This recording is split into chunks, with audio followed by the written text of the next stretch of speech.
বাবু, এই দেখছেন না কিভাবে এসে শুনছে। ৫,০০০ টাকা পাবো। দেবেন নাকি আপনি? দেবেন? হ্যাঁ, আমরাই দিব।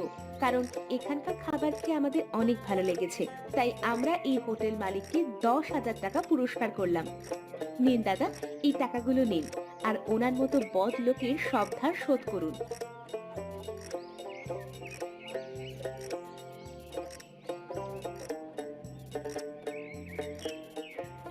আপনাদের আপনাদের এই উপকার আমরা কোনোদিন ভুলবো না। আরে উপকার বলছেন কেন? এটা তো আপনাদের কষ্টের ফল। আচ্ছা, আমরা আজ চলি। এই গ্রামে এরপর ঘুরতে আসলে আপনাদের এই মাঠে ভাতের হোটেল থেকে খেয়েই যাব।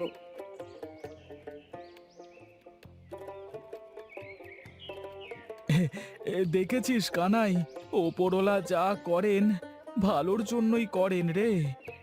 হ্যাঁ দাদা, সত্যি, যিনি বিপদে ফেলেন তিনি আবার উদ্ধারও করেন। This is Benan.